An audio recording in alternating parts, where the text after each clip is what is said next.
Good afternoon and welcome to the Lyric Professors. I am Professor A and I'm joined as ever by the wolf that stalks between the stars, Professor Dogger, and the bloke who lives on the other side of the world, Professor J. We are currently having difficulties with the Dogger cam, thanks to Tapo, the camera manufacturer, for resetting everything in their app and causing me to tear what little hair I had left out earlier today. Professor J, how are things on the other side of the world, and what is that you are holding? It's my new guitar. Do you like it? Nice, yes. Yes, it was at a booty, and I couldn't resist having a pillow. So Yes. this is the guitar chord for this week. Plunk, plunk, plunk. And what's that? It's plunka, plunka, plunk. It's a well-known chord. Yeah, well good. It's cold, hence we're double hat club. Well, I'm wearing my hat because I'm having a bad hair day, or possibly a bad skull day in my case. It's not particularly cold here, but I just look better with a hat these days. So the purpose of this, which is episode 1 proper of the second season of the Lyric Professors, is a simple concept. We are going to look at one more song from each of the artists we studied in season 1, one that got away, as it says at the top. The reason for this might be we've regretted a choice, maybe, or regretted leaving something out, or we've discovered a new song by them, or in someone who shall not be naved's case, we've searched for what is the worst song by this band.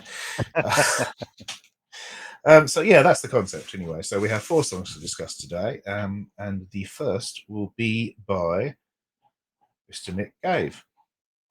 Nick Cave, which was my choice originally. And before picking this song, my one that got away, I also seriously considered some others, including Rings of Saturn, which is a very strange little one-take number he did. 15 Feet of Pure White Snow, which has one of the best videos ever made, in my opinion. It's got Jarvis Cocker, Jason Donovan, and a dog. I mean, what do you need? Dream team. Yeah, exactly. And Push the Sky Away, which is the title track from the album this song that I did pick comes from.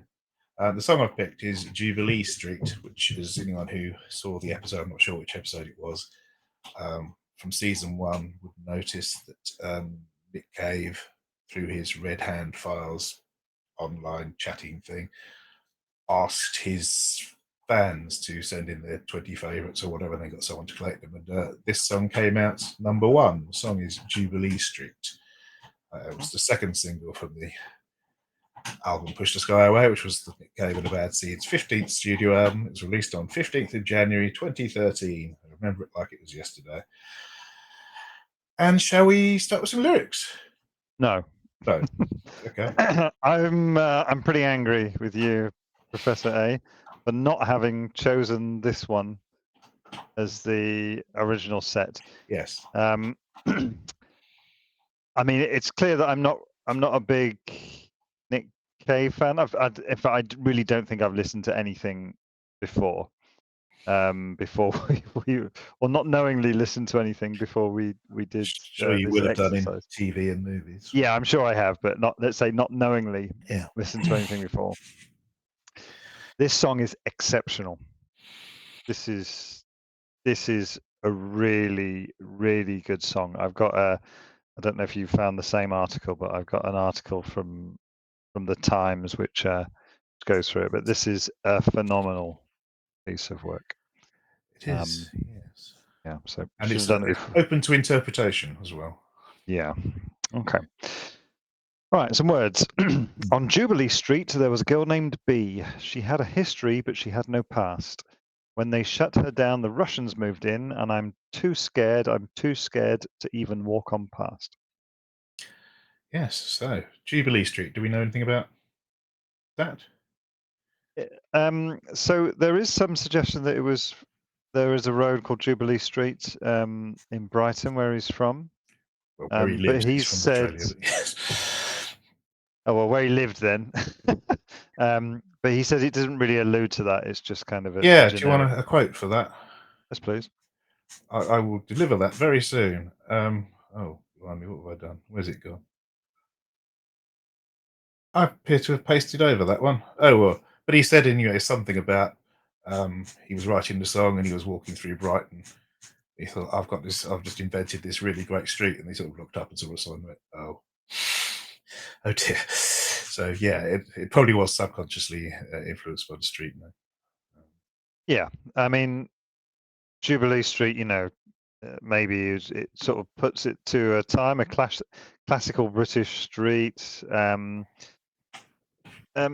when do we want to talk about the video? Should we talk about the video now, or should we do that later? Because I think it's. Do we need to talk about the theme of the song before we go into the lyrics? Whatever you like. Oh, I don't know. Okay, so anyway, more lyrics. So there's a girl on Jubilee Street. We're going to find out later that she's. Well, we're going to assume that she's a prostitute. Yes, I believe. Do you have any? And again, the name B could be short for Elizabeth. It's on Jubilee Street, so there's some idea that it might have been influenced by Her Madge the ex-Queen. Okay. Yes, potentially. Don't believe that she was a prostitute, though, as far as I'm aware. Didn't need the money, did she? No. When they shut her down, the Russians moved in. So why are the Russians moving in? Because, well, that's what tends to happen these days. Eastern European human trafficking is a terrible problem here, certainly. And I don't know whether he's basing this in this country where he lives or has lived for most of his recent life, or in Australia or America or whatever. But well, probably not America with Jubilee Street, as it's a fairly royalty specific. But yeah, there's a lot of the street sex work trade is run these days by Eastern Europeans and Russians, I believe. Yeah, so this thing about her having a history but she had no past, I mean, I think it's sex workers reinventing themselves and sort of creating some sort of fictional account of themselves so that they are able to get to relate to customers, but not too much, right? I guess. And then at some point, the area, this Jubilee Street goes. Well, if there's an active brothel, which is illegal in the UK, going down there, it's a pretty rough area of town. And then the person in the song is saying, I'm too scared to even walk on past. So is that because of his experience, which we'll see later, or is it just because it's a scary down place? Possibly. Would you like the quote that I tried to offer earlier? I have found it. It appeared in The Sun, which is, a quality piece of journalism from the United Kingdom. When he was asked if it was Jubilee Street in Brighton, he replied, "If people think they're going to have a good time down Jubilee Street, I'd say forget about it, unless they're particularly interested in going to the library or Yo Sushi." When I was writing that, I had it in my mind that Jubilee Street was another more colourful street. Then I was actually walking along it, looked up and went, "Oh no, this is Jubilee Street." So, yeah, he expected it to be something a bit more exotic than Brighton. Right. Yeah, so, I mean, I'm disappointed there that when you said forget about it, you didn't do it in an American accent. Forget about it. I'm walking here. Yes, right. Yeah, so it's not a very nice street. So we got a lot of words to get through today, so I'm going to crack on. Unless you have anything else said. She used to say, all those good people down on Jubilee Street, they ought to practice what they preach. Here they are to practice just what they preach, these good people on Jubilee Street. Yeah, and I think we need to pay attention to the "she used to say" line. Is it just referring to the lines you've read now, or does it refer to lines afterwards? I think most people presume that where you stopped is the end of what she said, but the next paragraph and a half absolutely could have been a continuation of what she was saying. Up to the problem was she had a little black book. Version of the lyrics I've got does say, she used to say, speech marks all the way up to the end of Jubilee Street. So maybe I should carry on with the next bit then, just to complete that. And here I come up the hill, I'm pushing my own wheel of love. I got love in my tummy and a tiny little pain and a 10-ton catastrophe on a 60-pound chain. And I'm pushing my wheel of love on Jubilee streets. Oh, look at me now. Yeah. So my contention was that second set of lines could have been said either by the narrator, Nick Cave, or by B. Yeah, We don't I agree know. with that. So she's saying that people should practice what they preach. So what's that? To not go to prostitute? Yeah, Prostitute? I think she's saying that there's people who are sort of upstanding members of society who condemn all kinds of other moral implications on the parts of others and then pop down to see B at her brothel. Yeah. And presumably including the narrator. Yeah, indeed. And now she's pregnant. She's got love in her tummy and some pain. 10-ton catastrophe on a 60-pound chain. What does that mean? The 60-pound chain? I wasn't quite sure about that. Well, I think it'd be referring to a ball and chain. So I just wondered if the 60-pound, because I thought, when babies are born, they're what? They're not 60 there. No, they're 6, 7, 8 pounds, something like that. Certainly not 60 pounds. I think I was 10 pounds. You're a big old boy then. Yeah. Yeah, so I'm pushing my wheel of love. I see that as a pram. Oh, I see. I hadn't considered that. A stroller for American. Sure, cousins. yeah. But the other theory that it could be the narrator saying the second half of this, he's pushing his wheel of love. Some people have suggested could be his sexual desire. So one thought I had about this was that not the protagonist, but the narrator in the story used to visit B on Jubilee Street, but now he's got clean, but has been like a religious man, religious person, and pushing the wheel of love. I wondered if it referred to that. Could well be, yes. Sort of proselytizing. Exactly. Yeah. I'm going to crack on with some more words because I think it's important to have the whole story. Sure. The problem was she had a little black book and my name was written on every page. Well, a girl's got to make ends meet even down Jubilee Street. I was out of place and time and over the hill and out of my mind on Jubilee Street. I ought to practice what I preach. Okay. I can just go back to the last one for a second. Love in my tummy bit could be a reference to the bubblegum pop hit Yummy, Yummy, Yummy, I've Got Love in My Tummy by the Ohio Express in 1968.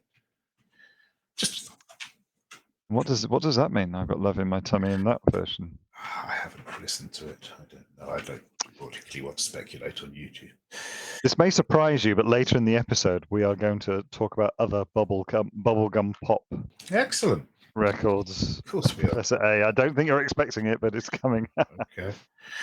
Right. Good. What else was I going to say? Back to the last bit. He was pushing his wheel of love up the hill, and he's over the hill in this new section. Good. So, yeah, she had a little black book anyway. So she was keeping track of all the names to blackmail them later on, is the way I interpret this. Agree. And his name was written on every page, so he was a frequent customer. Sure was a frequenter. I'm going to go for some more lyrics. Well, we haven't. I want to. Oh, go on then. Yeah, carry on. He's out of place and time and over the hill. Obviously, he's getting older. He's maybe getting a bit too old for all this stuff. And he ought to practice what he preaches because, as you say, he's probably a religious man now. Yeah. So more words. These days I go downtown in my tie and tails. I got a fetus on a leash. I'm alone now. I'm beyond recriminations. Curtains are shut. The furniture is gone. Yeah. Should we do the last bit as well? Yeah, go on. I'm transforming. I'm vibrating. I'm glowing. I'm flying. Look at me now. I'm flying. Look at me now. Yes. So now we come to the end. Who do you think ends up dead? Is basically the question, I think. I wasn't expecting anyone to end up dead.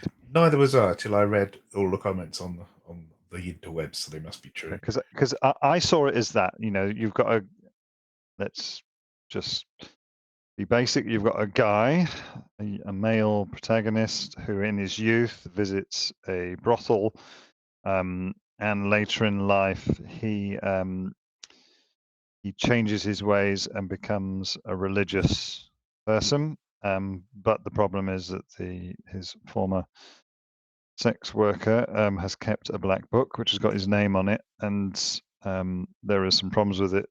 Even though he's now beyond recrimination, I'm transforming, I'm glowing, I'm flying. Why is he beyond recriminations? That is what my former question hinges around. Okay. Because he's a man of the cloth, so he has forgiven. He has had all his sins forgiven, but not by B with her little black book. So the theory is that he either killed B for her little black book, and hence he's beyond recriminations from that, or the other theory is that he has killed himself. He's beyond recriminations again because he's dead. The curtains are shut. He's shut down his house. He's sold all his furniture so he can leave the money to his offspring. And the I'm transforming, I'm vibrating, I'm glowing, I'm flying, look at me now is the sort of euphoria he feels as he dies. Because otherwise, why is he, if he's an old man, he's just been blackmailed. He hasn't killed anyone. Why is he doing all this transforming, vibrating, glowing, and flying? Very true. I don't know. So if we talk about the video for a second. So the music video, directed by John Hillcoat, featured an appearance by Ray Winston. It was nominated for Best Video at the ARIA Music Awards. So he's clearly visiting a prostitute. There's a bit at the end when he's on the bed and he's sort of transforming into light. Or dying. Or dying, indeed. Yes. What do you think, Professor A? I think he's topped himself. Okay. Personally. Yeah, I mean, it's again, that's quite possibly the major strength of Nick Cave. You can interpret his lyrics in many, many different ways. And they're all, I'm sure he would say they're all equally correct. There is no canon law, as he mentions in other songs. In terms of the feeling of the song, I mean, it's a great song. I mean, it's in C minor, right? If I remember right, is it C sharp minor? But it's got this. It sort of increases in intensity, but keeping the same motif throughout. Yeah. It sort of gets more pulsating. On the single version, it doesn't seem to increase in tempo, but the live versions. The live version is fantastic. Yeah, that one in Copenhagen. Yeah, that's the one. You showed. Did you read that article by Emily Flake from the New York Times on December 26, 2018, by any chance? I read one from the New Yorker, but I didn't put down the name. Okay, maybe it's the same one, probably. So I'm just going to highlight a few quotes from it. It's a really good article if you happen to read it. We tend to see music as entertainment. Performances like Nick Cave's pull it firmly back to where it belongs in the realm of spiritual excellence. Is it possible to have a crush on a song? The way that I listen when I'm truly enthralled by a particular piece of music certainly feels like a crush. I want to find the little bit where she's saying it's as she says, it's recorded as a masterpiece, practically a clinic in the art of build-up and release. She went to see it with her husband, and she said it was just amazing. You know, it was. Her husband described it as the most intense 5 minutes of his life. I think that's a lie because I think it's about 8 minutes long. Well, the live version is about 8 minutes long. I think the single probably. Yeah. Yeah. I mean, he's doing a lot of touching the audience in that Copenhagen one, isn't he? He does a lot of touching the audience and everything. If you remember the KSRW, is it KEXP, whatever version of Higgs Boson Blues, he's got the whole audience touching him when he's talking about his heart beating and all touching his heart. So this is the quote I was looking for. I've spent my whole life going to shows. I've danced, I've cried, I've walked home buzzing in my ears and soul. But I've never experienced the feeling of a fist closing around my heart and wrenching me to my feet. I became aware that I was ... growling, vocalizing some animal sound deep in my throat, savage with surprise and wild joy. Look at me now. It's a great article and a great song. Yeah, it is. Are you ready for the sting? Yeah, sting me, baby. You're going to hate this, and everyone else is going to hate this. Here we go. Excellent. It is time for Professor J's word count. I didn't hear any music. There's a little bit of music behind the 2 vocal tracks. I know. I just saw the screen. I heard no music. Well, that's not very good, is it? Oh, well, I'll have to look into that. Oh, well. Next time I'll sing. Okay. Do you want to guess for Professor J's word count? 250, 115. Very, very good. You're getting good at this, Professor A. It's 227 total words, 109 unique. All right, let's crack on because we got a lot to get through on this episode. So I'm pushing it on. You ready? Anything else to say on that one? No, I'm just wondering why the sting didn't work. Oh, well, we'll see. It looks very good. Right, so the next one we chosen was the Sisters of Mercy. Mm-hmm. Detonation Boulevard. Where is it? Detonation Boulevard. So, it was puzzling to me why we chose Desolation Boulevard, because that's the 3rd studio album by the British glam rock band Sweet. Yes. Originally released in the UK in November 1974. Do you know what songs Sweet have done, Professor A? Fox on the Run. Correct. There's another really big one. I can't remember what it is. Yeah, they did Wigwam Bam. Wigwam Bam. Ballroom Blitz. That's the one, yes, of course. And then one that I actually really like, which is Love is Like Oxygen. It's a really, really good song. Really, really, really good song. I didn't realise it was by them. So this is Detonation Boulevard. This is a Mercy from Vision Thing album, 1990. I'm going to dive in. Yep. Probably going to do a whole load in one tranche, and we'll see how it goes. On Detonation Boulevard, through the angel rain, through the dust and the gasoline, through the cruelty of strangers to the neon dream. Long distance information, just tell me where the manholes steam. A little girl waits on my station with a new machine on Detonation Boulevard. So I couldn't find a vast amount to say about this song. I've got some to say, but not as much as I would have liked to. I mean, for me, that first verse is scene setting, right? They're going through. There's the dust and the gasoline, so they're driving somewhere. They're driving through the angel rain to the neon dream. They're going somewhere. You know, what's neon dream? I think of Vegas, something like that. But maybe it's not there, as we'll see a little bit later. The cruelty of strangers. Anything to say about that? No. So obviously it's a reverse of the quote.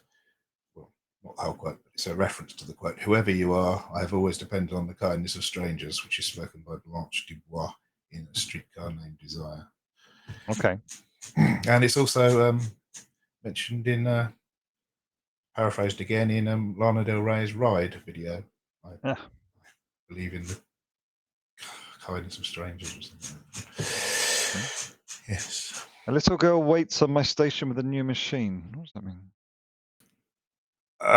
Is it something to do with drugs by any chance? Yeah, probably. Long distance information. Of course, people won't remember this. Most people, but before mobile phones, you had to, if you wanted a long distance number in a different state or whatever, as this is obviously set in America, then you would probably have to call the operator and ask for information on a long distance number. Yeah, you'd have to wait to be connected. So. Yeah. Okay, I'm going to go for some more lyrics. I got wrecked out here in an El Dorado. I got wired, white-walled, this hot-wired sedan. I caught something weird in Ensenada. I've got a brother of sorts in Torquemada. Long-distance information, disconnect me if you can on Detonation Boulevard. Indeed. So, I've always wondered why it's a El Dorado, not an El Dorado. does he actually say that? Yeah, it's definitely a. Okay. So obviously El Dorado is a car. It's a Cadillac. A classic piece of Detroit steel, as someone said in the comments. It's a huge, big barge of a car, basically. Oh, well, I didn't. I spent a long time researching City of Gold. Yes. Yeah. Well, that's why it's got an article in front of it. I'm just wondering why it's not an El Dorado. Who Right. knows? But yeah, but obviously it's a reference as well to the fabled City of Gold, so go for it. Yeah. Wow. El Dorado, legend of a golden city somewhere in the Americas. Spanish is El Hombre Dorado, El Rey Dorado. There was a mystical tribal chief, or Zipa, king of the Musica people, indigenous people of the Altiplano Cundiboyancense of Colombia, who, as an initiation rite, covered himself with gold dust and submerged in Lake Guatavita. So Walter Raleigh was looking for it in one of his escapades, mainly for the lost 7 cities of gold, which of course brings us to the classic 1982 cartoon series, The Mysterious Cities of Gold. With its theme song. Which is a great show. It was kind of ruined for me because there was a certain person I used to work with who told me that some of his best friends worked on the screenplay after that, and I really did not like this person.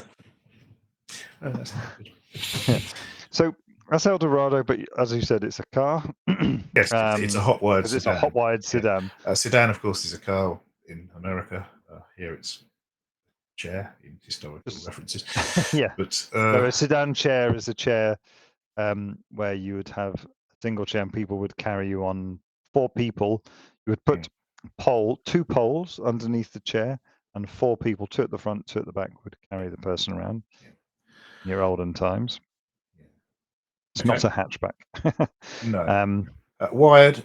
I got wired. Obviously, it's a. Well, it can refer to wired wheels, but it's almost certainly he got some drugs going because it's Eldridge. White-walled tires on the sedan, as you are aware. Or there's drugs everywhere all over it. Yeah, true. That's true. Yeah. And he caught something weird in Ensenada. Where's Ensenada? It's in Badger, California. No, it's Baja, California. It's actually in Mexico, isn't it? It's right on the border. Mexico, but it is in the Baja California, I think. Also goes into Mexico, so it's one thing. Yeah. Not that I know. I've not been that close now. Yeah, so it's a Mexican city. He's got a brother of sorts in Torquemada.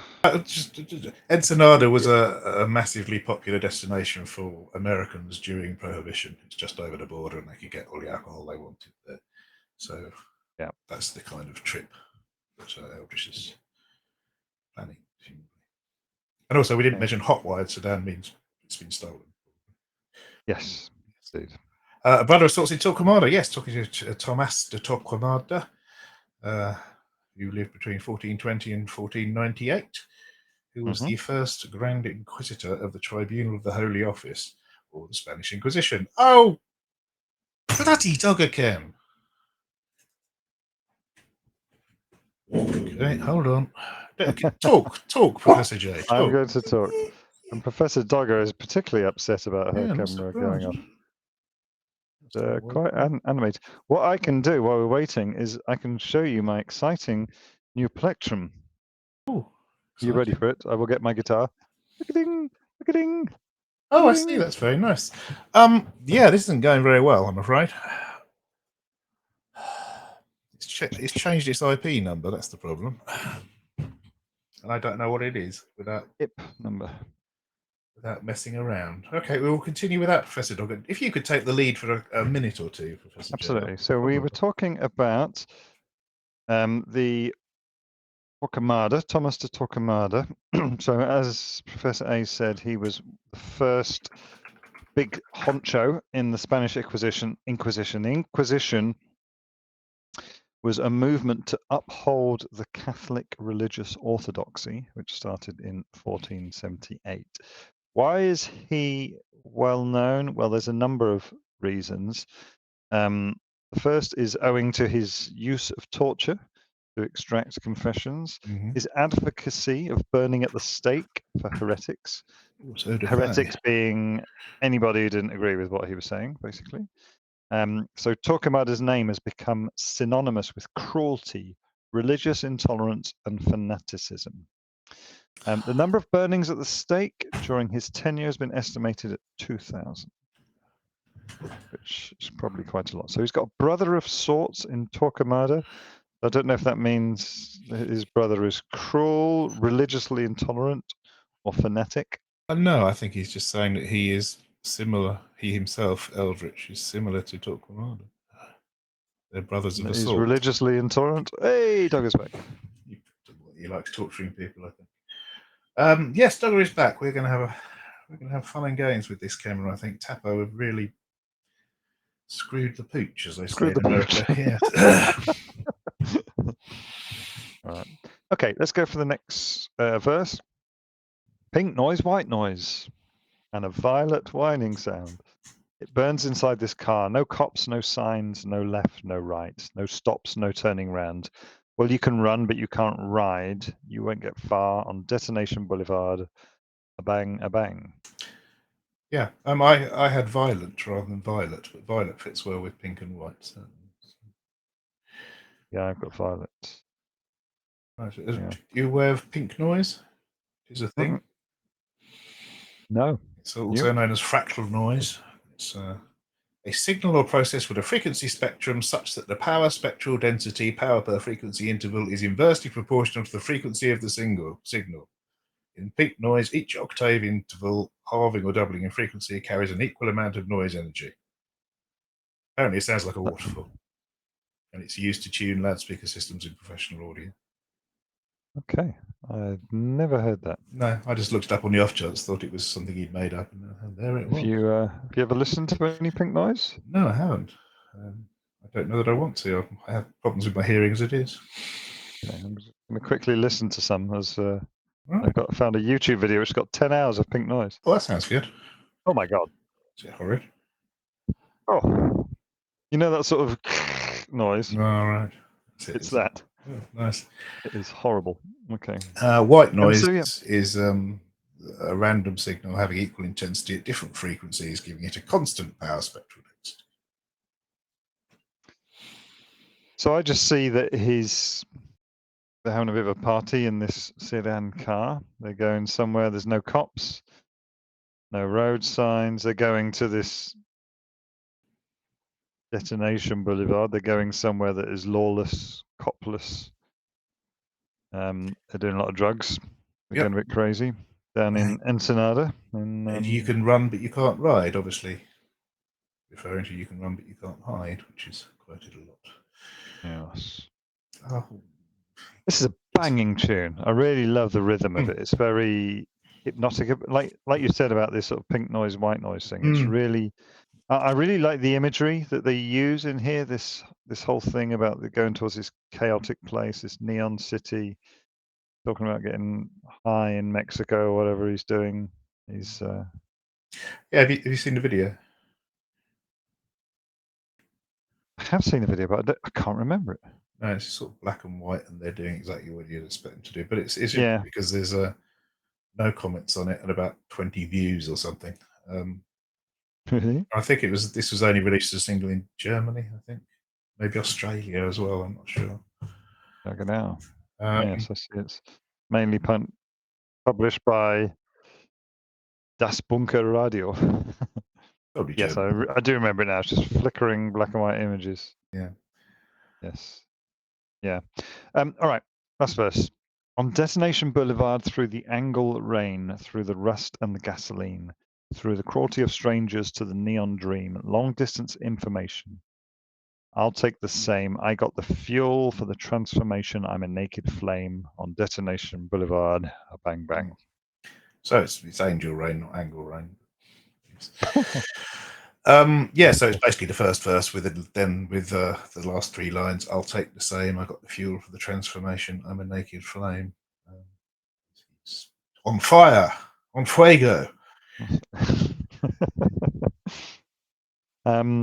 Of course, also referring to the fire of Beloved by Torquemada. Indeed, bang bang, yes. I mean, it's a cracking song. Really driving. I like this sort of. It's very descriptive the way he talks about it. This sort of imagery of what's going on. Narration. Yeah. The music was written by Andreas Brun, a really? German guitarist. Yeah, who was in the Sisters. He was in the Sisters first time I saw them in 1990. Okay. He was the one who did the Sledgehammer riffs, while Tim Pacino, out of All About Eve, did the pretty stuff at that time.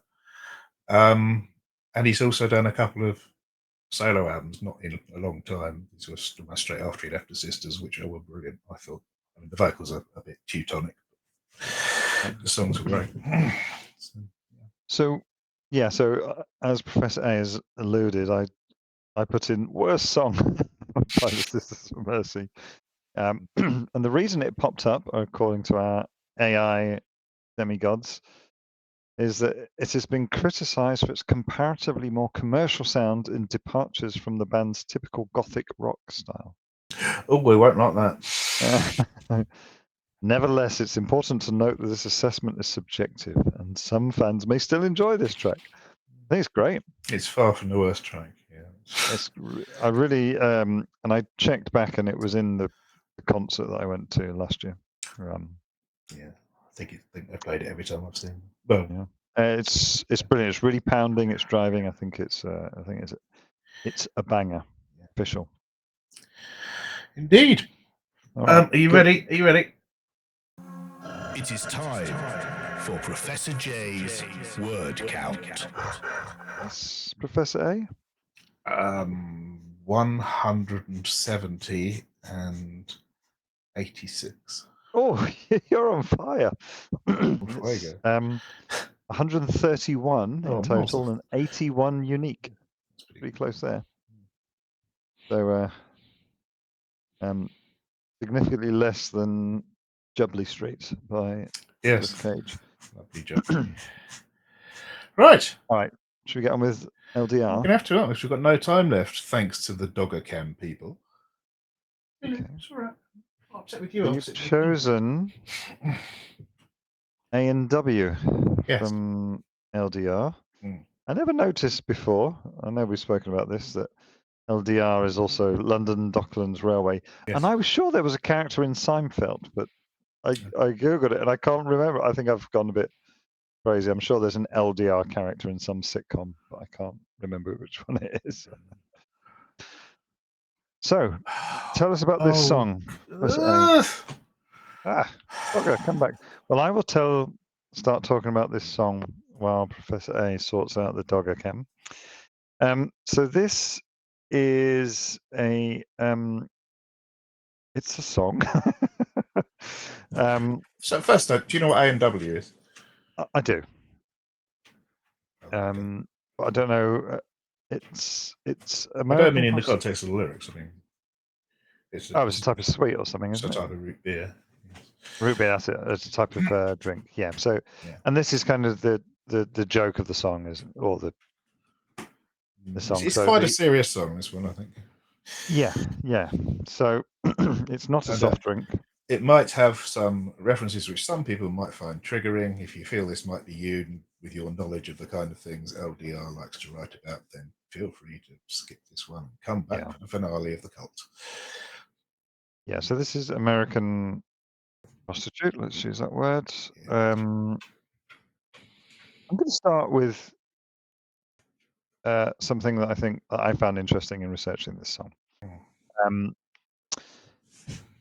So this was released in 2023, and looking at where it figures on the best songs of 2023, for example, from Exclaim, The Guardian, Enemy, Pitchfork, BBC, Rolling Stone, The Washington Post, most of them put it at number 1 as the best song of 2023.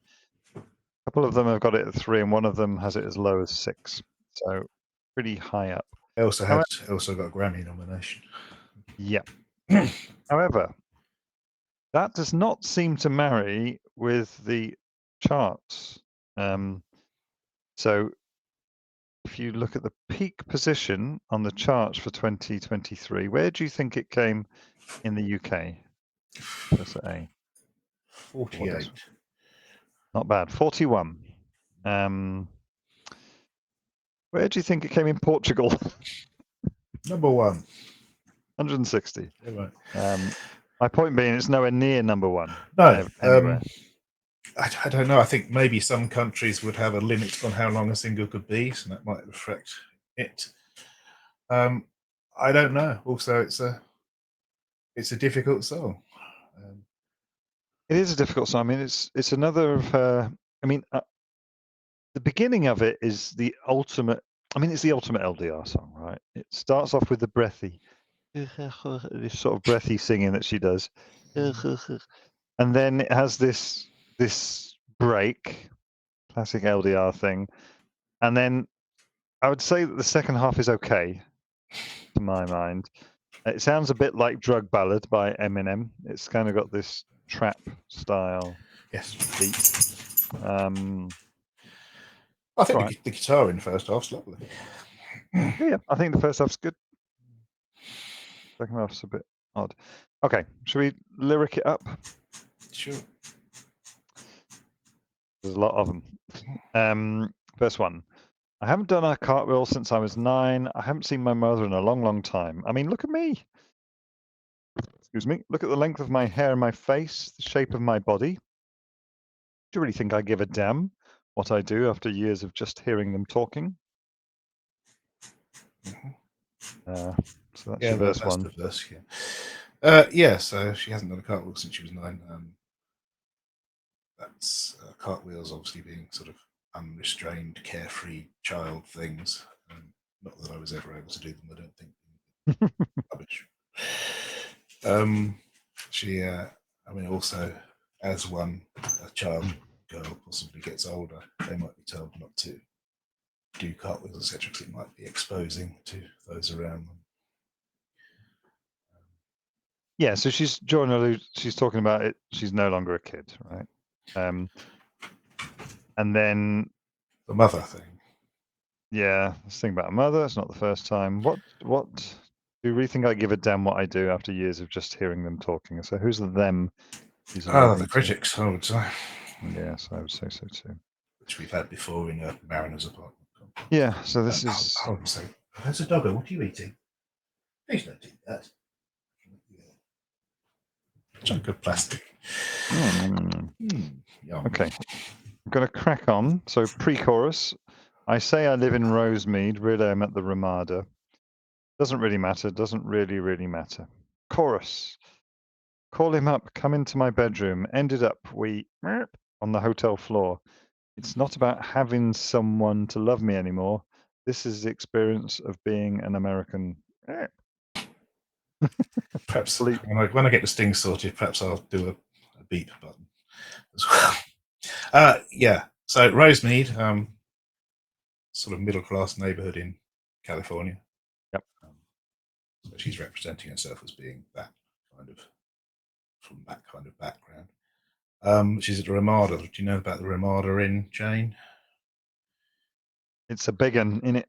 It is. It's often, in several states, it's used for low-income housing as well as being a normal motel. Oh, really? Yeah. People who can't afford a place to live are stuck in a Ramada. So that could be the inference here. Okay. Yeah. Also, in the song National Anthem from her first/second album, as we went over many times before, she sings, "Money is the anthem of success. So before we go out, what's your address?" So it's basing someone's worth on where they live, basically. Right.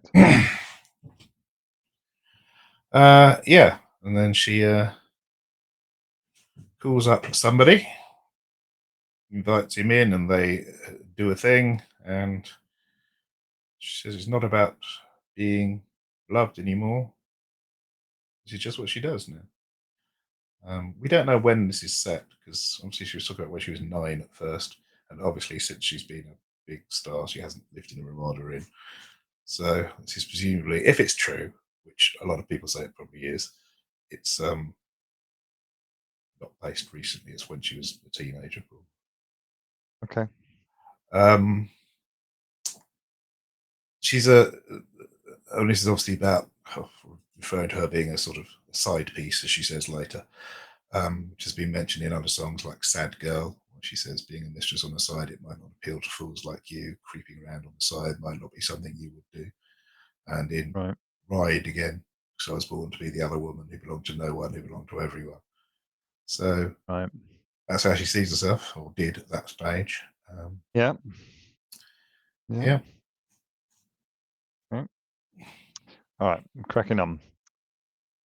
Verse 2, called up one drunk, called up another, forensic files wasn't on. Watching teenage diary of a girl, wondering what went wrong.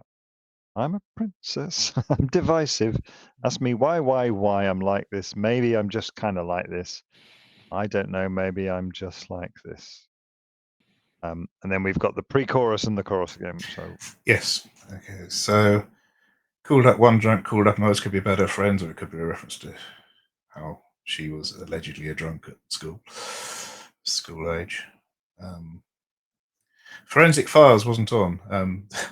This is actually something she likes, apparently. When she got an award for her album Chemtrails Over the Country Club, going to #1 in America, she posted it. Obviously, that was during COVID, so there wasn't a ceremony kind of thing. She was just sent the award, and she took a picture of it, holding it, and you can see a TV in the background with Forensic Files on it. So she was actually watching it. Okay. Teenage Diary of a Girl is a movie from 2015, which explores, apparently, relationships between a teen's mother and her boyfriend. I haven't seen it. It's probably not the sort of thing I would say. Have you seen it, Professor J? No. Okay, good chat.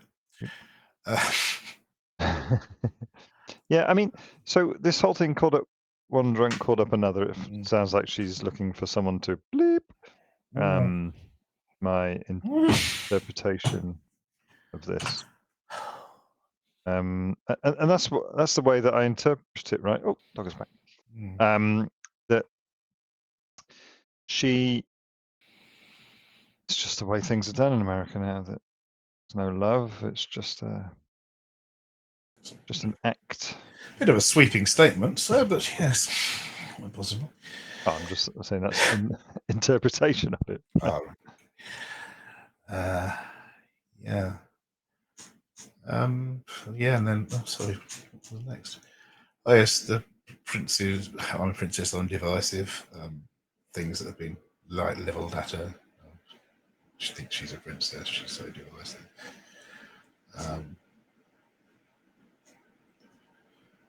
She's often been praised as an artist and accused of being inauthentic or regressive. Okay. Okay. And why am I like this? Because that's just me. Whatever. Okay, so the chorus is almost the same, except she says, "I'm over my head," rather than. Yes. I think the intention is the same. So let's go in for the verse 3, which is the sensitive one. I mean, look at my hair, look at the length of it and the shape of my body. If I told you that I was bleep, did you really think anybody would think I didn't ask for it? I didn't ask for it. I won't testify. Already bleeped up my story. On top of this, so many other things you can't believe. Did you know a singer can still be looking like a side piece at 33? Got a cop who turned on the backbeat, puts the shower on while he calls me. I don't know where to stop here. There's a lot of words. Yes, there are words. Good. Right, words. Yeah. I'm invisible. Look how you hold me. I'm invisible. I'm invisible. I'm a ghost now. Look how you hold me. Then we get to the chorus again. Yeah, I mean, the first bit is a repeat of, well, a differently phrased repeat of the first verse. Except for the bleep bit. Yes. So she's suggesting that at some point during her youth, she was bleeped. And then saying, do you really think anybody would think I didn't ask for it? She's talking about victim blaming, of course, which is Yes, she is. a very sad thing. But yes, absolutely. she's saying that if it, I won't testify, I already bleeped up my story, and there's no point going to court because everyone would just say, oh, well, look at this song where you said this, and look at that video where you did that. So you couldn't possibly have been bleeped. This would be so much easier if we weren't censored. The flow of conversation is a bit stilted, I feel. Yeah, that's right, Professor Dogger. He's right. Yeah. So I was going to say she quoted a quote from it once. There has to be a place in feminism for women who look and act like me, the kind of woman who says no but men hear yes, the kind of women who are slated mercilessly for being authentic, delicate selves, the kind of women who get their own stories and voices taken away from them by stronger women or by men who hate women. So. Yeah, I mean, it's interesting that she's talking about her youth. There's uncertain about when she's talking about these things happened. Then she mentioned, do you know a singer can still be looking like a side piece at 33? She's what now, 38? 38, yeah. So when this came out in 2023, it had obviously already been written for a few years. 4 years. Maybe it just rhymed better or scanned better. Possibly, yeah. The copy turned on the backbeat. She was dating a cop for a while around this time, policeman. Right. And she's saying that he's obviously treating her as a side piece. He puts the shower on when he calls so that other people in his house can't hear him talking to her. And goes out the back door. And she feels invisible and like a ghost because of it. So it's not a happy song. And thus ends part 1 of the song. And now we get part 2. Yeah. Which is okay. So trap, as you say, trap beats. Yeah, trap beats. So I'm going to try and read it and skip over bits. So any bit you think I should have repeated, let me know. Okay, intro. This is the experience of being an American bleep. Repeat a few times and then woo. Then a chorus. Okay. Jimmy, Jimmy, Cocoa Puff, Jimmy, Jimmy, ride. Jimmy, Jimmy, Cocoa Puff. Jimmy, get me high, oh my God. Love me if you love or not, you can be my light. Jimmy only loved me when he want to get high. Repeat a few times. Your mum called. I told her you're bleeping up big time. Well done. Yes. I see. This is where you're going to talk about the bubblegum pop, isn't it? No, I was talking about Sweet and Wham. Oh, that's not Wham Bang. Oh, well, this is the sort of cadence of it is based on the 1959 song "Shimmy Shimmy Cocoa Bop." Nice. I can't remember who that's by. I've noted it down somewhere. Little Anthony and the Imperials. That's the one. Of course. Oh, that's a name. That's a name right there. Yes, so that's the rhythm of it. Jimmy. Do we know anything about Jimmy? He's a character in Seinfeld. Yes, I'm sure he is. No, tell me. It's someone on the drugs, right? Well, possibly. Jimmy was first mentioned in her song from June 2014, "Ultraviolence," which was the title of her second/third album. Fourth album, I don't know. It's so confusing with the one being taken back again. And there's another one that she was roundly condemned for, another song. Included the lyric, "Jim told me that he hit me and it felt like a kiss. Jim brought me back, reminding me of when we were kids." So Jim's not a nice person. He's abusive. Whether he's real or not has been much debated by fans on the subreddits and things. Or whether he's just the name she uses for any bad boy, much in the way that Blue Oyster Cult called every girl in their song Susie for some reason. It's just the go-to name. Cocoa Puff. Do we know what a Cocoa Puff is? It's more of the drugs, isn't it? Yeah, it's a slang term to refer to a cigarette that has some powdered cocaine inside it. Some people have also suggested that Jimmy is a personification of the drug rather than a person in this song as well. Right. Yeah,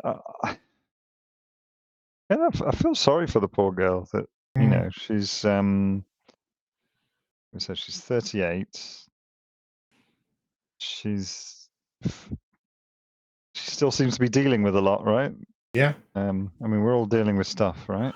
I don't think anyone suggested she's happy in court. No, but you kind of hope that fame and success and money will cure all your problems, but it certainly hasn't for her, has it? No. Maybe retiring with all that money will, who knows? Yeah. Eventually. Okay, so this second part, the Jimmy part, was the song she started at our concerts last year. Oh, really? Didn't do the first part, just came straight out to the Jimmy. Wow. So Jimmy's mum called. Presumably it's Jimmy's mum, who knows? Could be anyone. I don't understand that line really. True, yeah. Wow. Someone's messing up big time in their imagination. She's told their mum about it. Yeah. Okay, so then we've got a post-chorus, which is more the same, and then we've got a chorus, which is more the same. I'm just going to pull out the newer lyrics. Love me if you live and love, you can be my light. And then we've got more Jimmys and Your Mum Called. And then we got another verse. Jimmy, Jimmy, you should switch it up. Baby, light it up. Yeah. Jimmy, if you leave the house, find me in the club. Like. Professor Dogger! Come here. It's just a horrid cat. All right. Okay, Professor D. He's got a strong opinion on who Jimmy is. Okay. Jimmy, if you switch it up, you should light it up. Jimmy, if you leave the house, find me in the club. Like, surf's up. Yes. Your mum called, blah, blah, blah. But I don't care, baby. I already lost my mind. Jimmy, if I lie it up, find me in the club. Mind. It's just and loads more stuff like that. Repeat. Yeah. I think it's a great song. I like the contrast between the two parts. You're not so keen. I really like the first part. I do like the contrast. It just feels a bit like this Eminem. I don't know that one. Off the second album. Marshall Mathers. But that song reminds me of the Cults' "Coming Down" song, which is another drug song, which I'm going to mention shortly. Right. Wow. Anything else I want to say? I mean, I like the whole thing that she does. You know, the long songs, two-parters. I like the way it changes. I really like the music of the singing of the Rosewood and Ramada Inn bit. Yep. The first bit is climbs up really cool. Really high, quite nicely.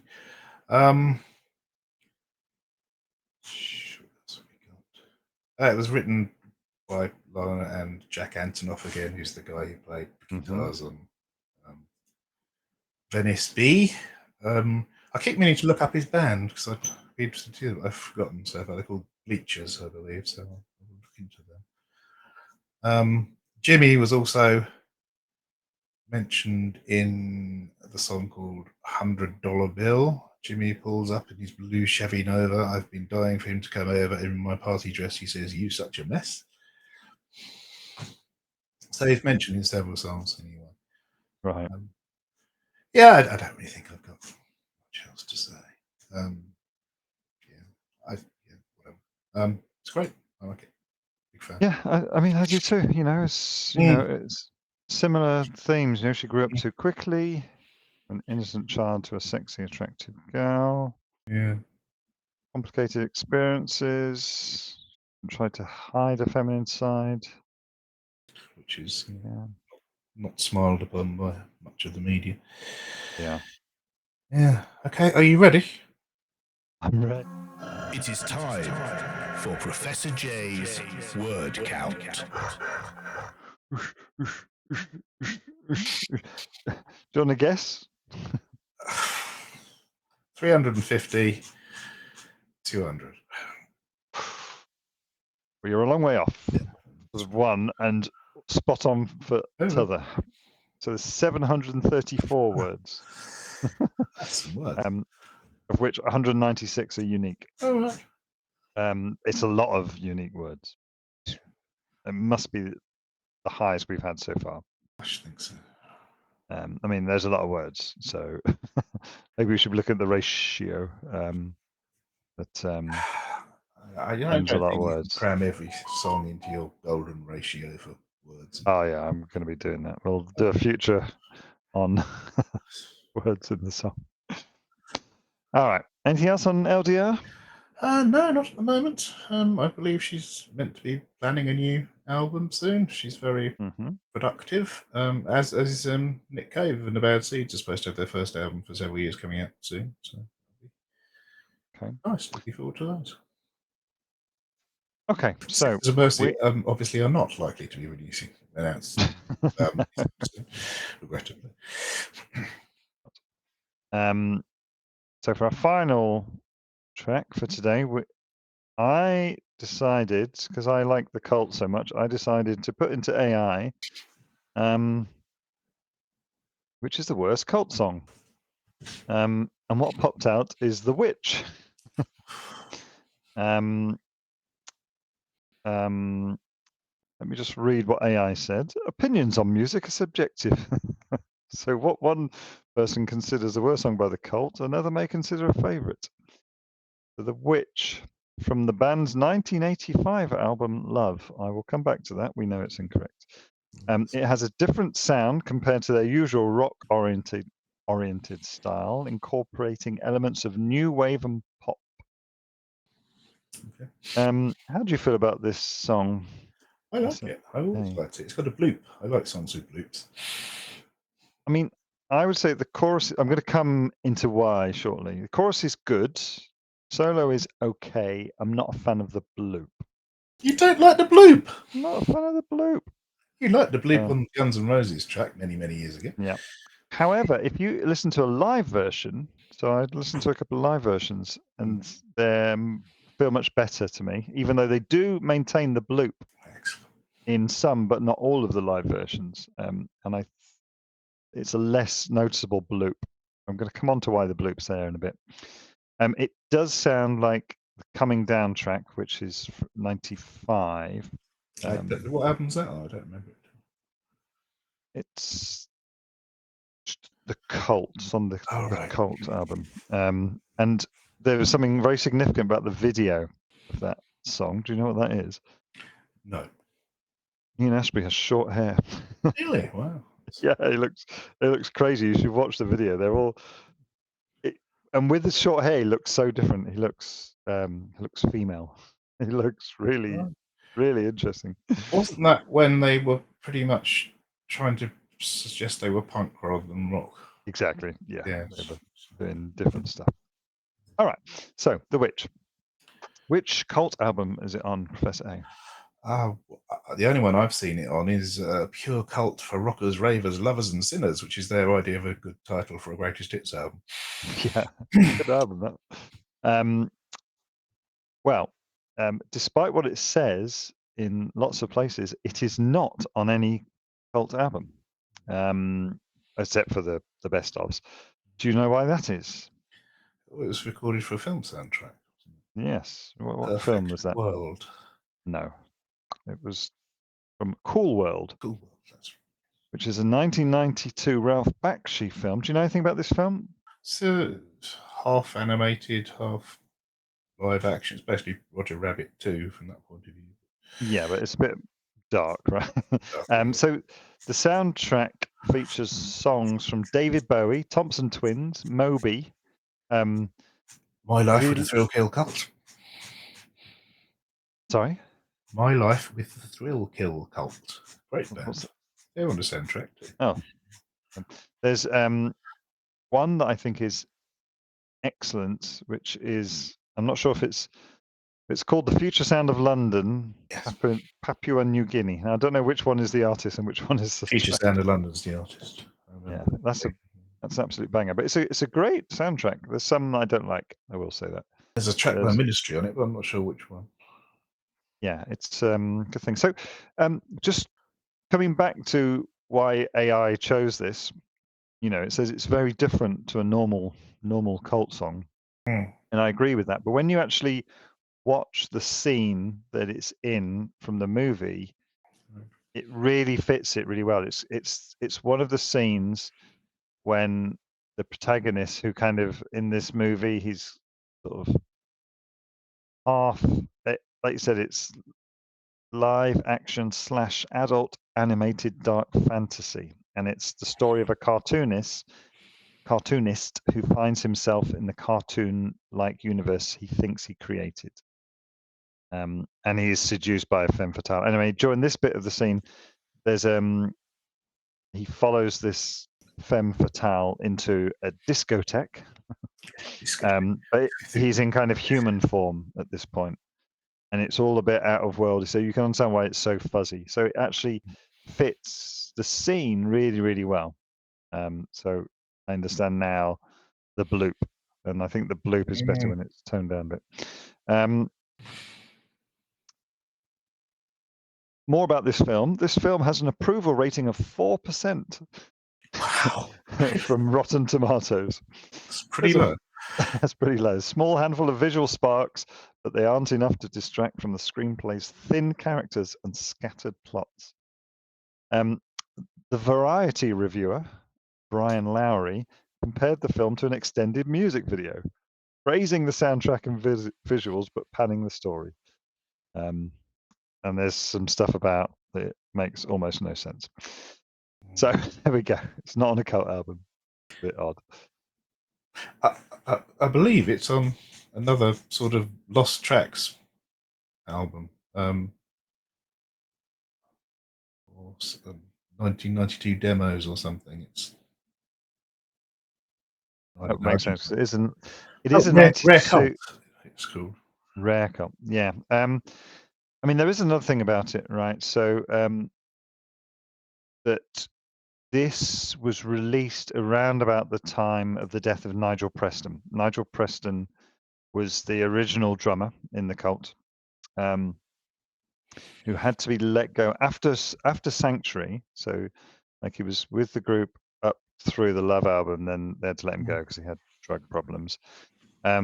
He later worked with Nile Rodgers, who's kind of a big deal, some other groups, Gun Club and Baby Snakes. He was later sent to prison for armed robbery and died of a drug overdose at the age of 28. Just packed a as lot this in. song. Yeah, he did. Okay, lyrics. I mean, they are classic Aspie lyrics, aren't they? Let's dive in. So you finally found your rhythm, man. Got your funky ass out of the can. Well, a girl is coming to you, going to show you what is true. The witch, she need a lover boy. Maybe it could be you.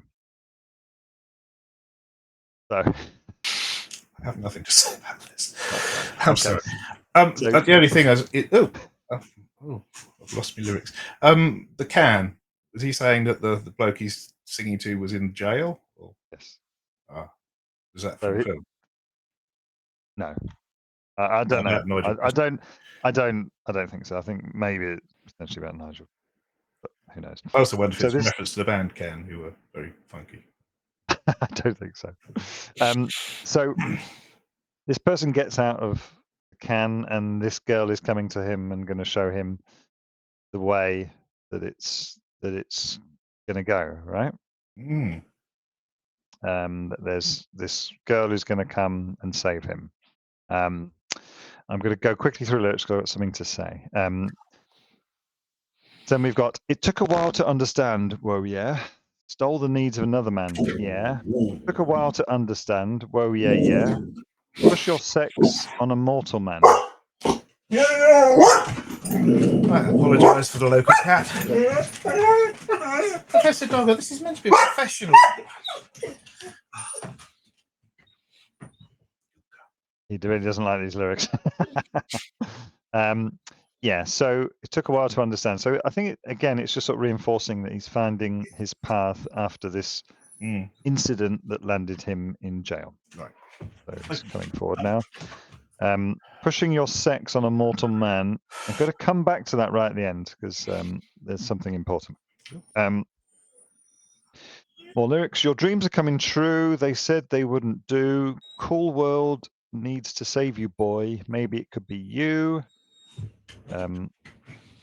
Then some more repeated lines and a bit of, she's got what you need. What she got is good, good. She's got what you need. What she got is good, yeah.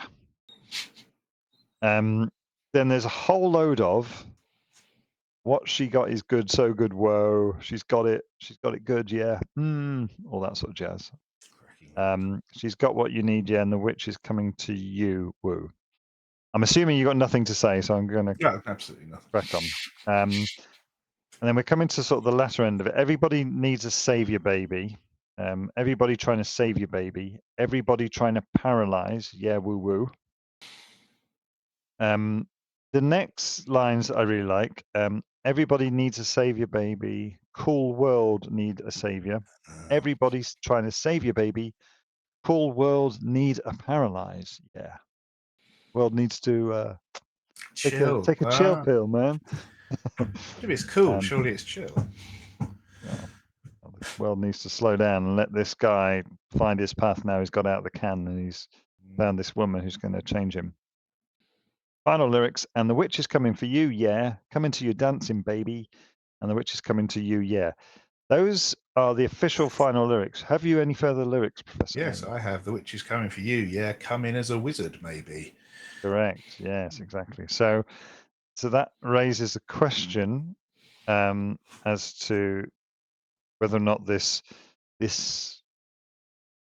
something that's going to save him once he gets out of jail, which is always written as a woman, but actually maybe it's it's not a woman. It's a metaphor. It's something rather than someone that's going to save him. Some higher purpose. What do you think? I think it's a northern man he's referring to. A northern man? Yeah. Which northern man? Any particular northern man? This song was originally written as Northern Man, as I'm sure you are aware. I was not aware. Oh, wow. The video for Northern Man is on the YouTubes. The lyrics are fairly similar. Northern Man, you got rhythm now, finally. The Bible out of your hands. The world is coming to you. Want to see it is true. The world you need to save your baby.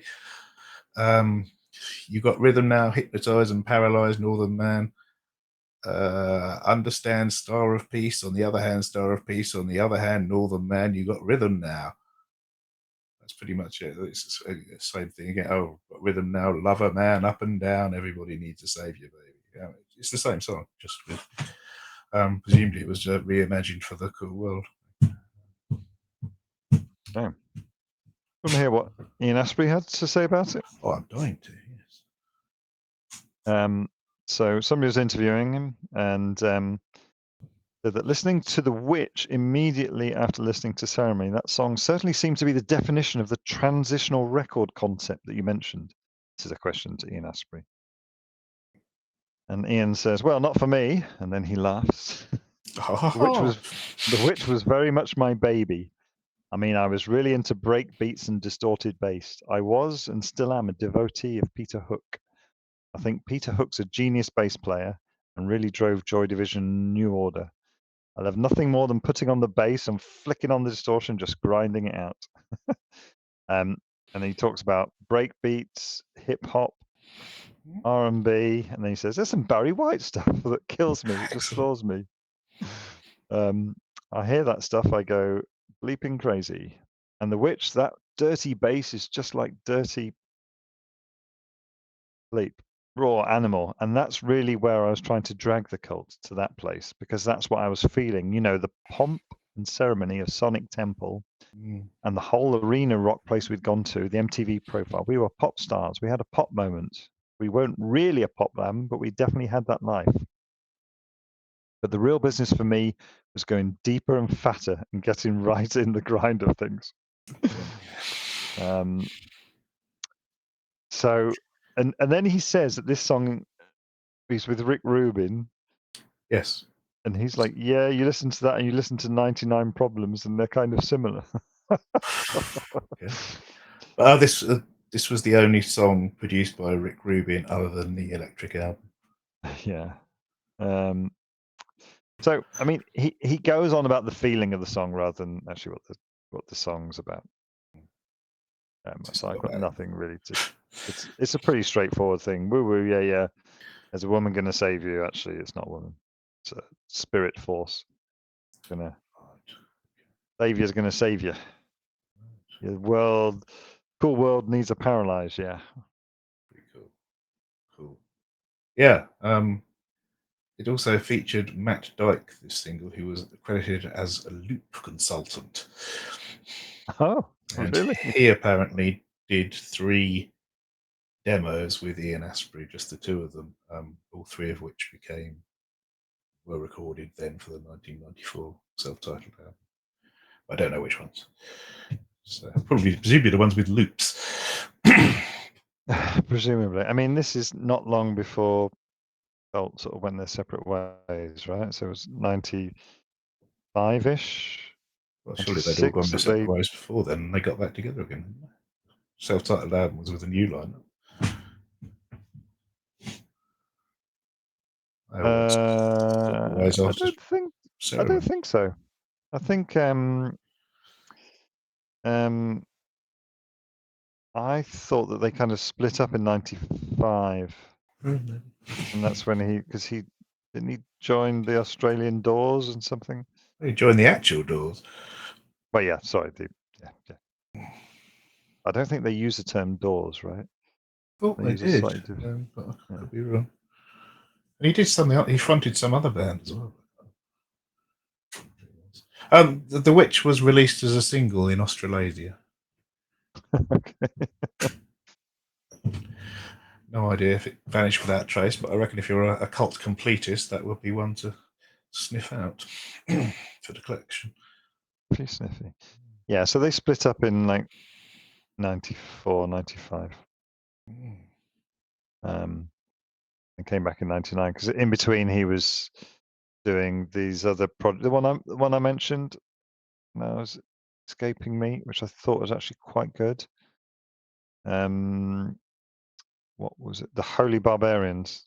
Oh yes, you did mention that. There's a couple of good bits on there, which was kind of 96. I don't think it was actually ever released, but it's pretty good. There we go. More cult stuff. Slightly different vibe, but same lyrics. Okay, I'm going to press it now. It is time for Professor J's word count. What do you reckon for this one? Let me scroll up a bit and have a look at it. Oh no, that's the wrong one. It's quite a lot. There's a lot of woo-woo, yes. 180 and 75. Oh my God. Well, you are you're wildly off on the total, but you are spot on for the unique. It is 75. Congratulations. You get my flashing plectrum of truth. Hey! And 325 total words. Really? That's half an LDR. Nearly. Almost. Maybe a third. Yeah, I like it. I think it's a good song. Yeah. Okay, well, with this, we have now finally bid adieu to the 4 stars, or 4 groups of stars from our first season. I will not promise that we won't revisit them in the future, because I'm really nasty like that. So we may hear from them again, but we'll be discussing other artists in the meantime. And we are starting next week with a northern man, Mr. Sam Fender, who presumably wasn't the subject of the cult lyrics. Why? He probably wasn't born. He wasn't born, was he? Oh dear. When did we get so old? Yeah, so that's what we'll be doing next week, and we hope to see you, and hopefully you enjoyed this despite the horrible technical difficulties and dogger hating next door's cat. And we will see you soon. Please give us a like, please give us a subscribe, and see you soon. Yes, Bye-bye. Bye bye.